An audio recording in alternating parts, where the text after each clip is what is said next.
Alhamdulillah, thumma innal hamdalillah nahmaduhu wa nasta'inu wa nastaghfiruh. Allahumma salli ala sayyidina Muhammad wa ala alihi wa ashabi amma ba'd.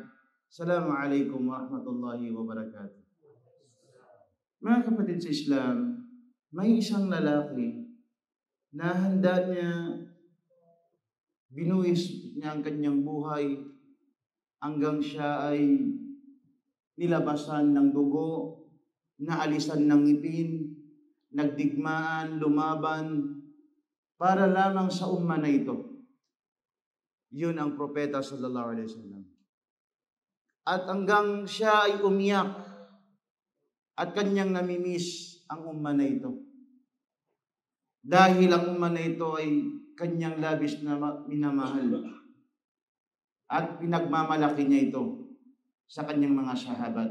Hanggang sa isang riwaya, sinabi niya, namimiss ko yung mga kapatid ko.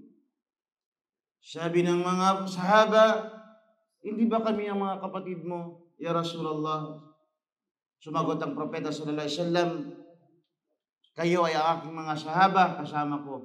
Ngunit ang mga tinutukoy ko na kapatid ko, namimiss ko yung mga huling henerasyon. Tayo yun. Dahil tayo ay naniwala kay Propeta Muhammad sallallahu alaihi wasallam na hindi pa natin nakita. So inshallah, biidnillah, may promise ang Propeta sallallahu alaihi wasallam sa Hawd. Doon tayo magkikita biidnillah. Naway mapabilang tayo sa mga umma na makakita sa Propeta sallallahu alaihi wasallam. Alam niyo ba, sinabi niya, kullu ummat yadkhuluna al-jannah illa man aba. Sinabi ng propeta sallallahu alaihi wasallam, lahat ng aking umma, tayo yun, yung huling henerasyon, ay makakapasok sa paraiso. Maliban lamang sa ayaw o tumanggi, ayaw niyang pumasok ng paraiso. Qila, waman ya'ba ya Rasulullah. Sabi ng isang lalaki, ya Rasulullah, sino ang ayaw pumasok sa paraiso? Sino ang tumanggi na yun?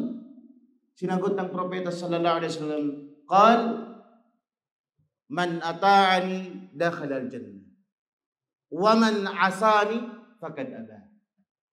Sinabi ng propeta sallallahu alaihi wasallam, kung sino man ang sumunod sa akin mga sunnah, siya ay makakapasok sa paraiso.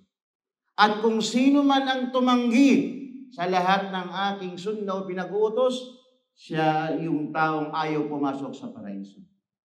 Mga kapatid sa Islam, paano mo masasabi na ikaw ay sumunod sa yapak o sa sunnah ng propeta sallallahu alaihi wasallam?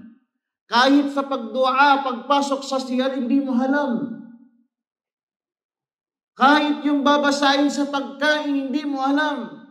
Kahit mismo sa iyong asawa na gagamit ka, papasok ka sa asawa mo, hindi mo alam yung dua. Paano mo masasabi na ikaw gusto mong pumasok sa paraiso?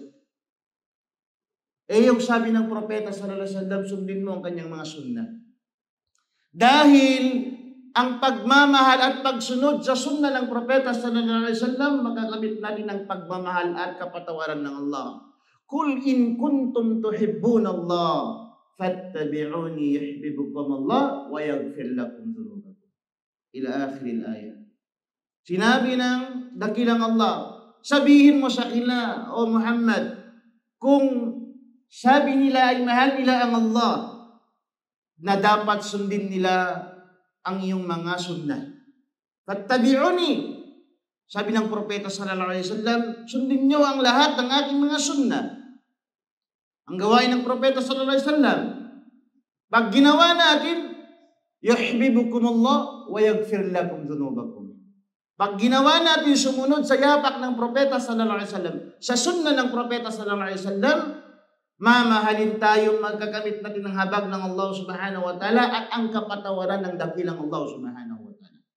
Ito ang hadis na ito na binanggit natin na nagsasabi, ang pagpasok sa paraiso ay mayroon na daan.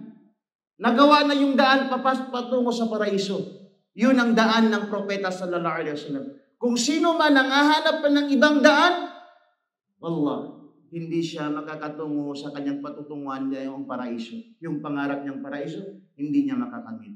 Kaya mga kapatid sa Islam, kung nais natin ang paraiso, dapat natin sundin lahat ng ginagawa ng Propeta sallallahu alaihi wasallam sa pag-ibada. Naway mapabilang tayo sa mga sumusunod sa Propeta sallallahu alaihi wasallam at nagmamahal sa Allah subhanahu wa ta'ala. Assalamualaikum warahmatullahi wabarakatuh.